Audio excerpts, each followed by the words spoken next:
आपण पाहत आहात ठळक घडामोड निर्भीड पत्रकारिता। विजेचा शॉक लागून तिघांचा मृत्यू, वडिलांना शोधण्यास गेलेल्या मुलांचाही मृत्यू। सांगली जिल्ह्यातील मिरज तालुक्यात असलेल्या मैशाण इथं विजेचा शॉक लागून 3 जणांचा मृत्यू झाल्याची दुर्दैवी घटना घडली आहे। या घटनेत एक जण जखमी झाला असून त्याच्यावर शासकीय रुग्णालयात उपचार सुरू आहे।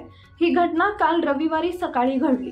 एकाच गावातील 3 युवकांचा असा दुर्दैवी मृत्यू झाल्याच्या घटनेनं मैशाळ गावावर शोककळा पसरली आहे। प्रदीप श्रीकृष्ण वनमोरे वय वर्ष 35, पारसनाथ वनमोरे वय वर्ष 40, शाहीराज पारसनाथ वनमोरे वय वर्ष 12 अशी मृतांची नावं आहेत।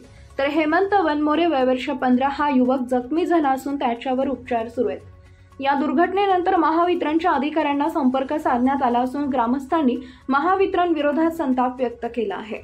मैशाळ गावात वनमोरे कुटुंबियांची शेती आहे। आपल्या शेतात दैनंदिन कामासाठी वनमोरे कुटुंबातील सदस्य दररोज ये जा करत असतात। आज सकाळी शेतात पाणी पाजण्यासाठी पारसनाथ वनमोरे गेले होते, त्यावेळी विजेची तायर तुटून शेतात पडली होती। मात्र शेतातून चालत असताना त्यांच्या लक्षात न आल्याने पारसनाथ वनमोरे यांना शॉक लागून त्यांचा मृत्यू झाला। त्यावेळी त्यांचा मुलगा शाहीराज वनमोरे हा वडील पारसनाथ यांच्याकडे गेला असता शाहीराजलाही विजेचा जोरदार धक्का बसला। यामध्ये त्याचाही मृत्यू झाल्याची दुर्दैवी घटना घडली। दरम्यान शेतातून प्रदीप वनमोरे हे घटनास्थळी जात असताना त्यांना देखील शॉक लागून त्यांचा मृत्यू झाल्याची हृदयद्रावक घटना घडली। एकाच कुटुंबातील तिघांचा असा दुर्दैवी मृत्यू झाल्याने गावावर शोककळा पसरली आहे। या दुर्घटनेत हेमंत वनमोरे हा तरुण जखमी झालाय।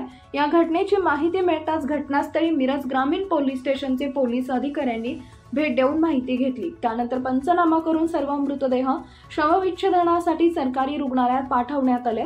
दरम्यान वीज वितरणच्या अधिकाऱ्यांच्या हलगर्जीपणामुळे ही दुर्घटना घडली। वनमोरे कुटुंबियांवर दुःखाचा डोंगर कोसळलाय, त्यामुळे या दुर्घटनेतील जबाबदार अधिकाऱ्यांवर गुन्हा दाखल करण्याची पोलिसांकडून मागणी होतीये।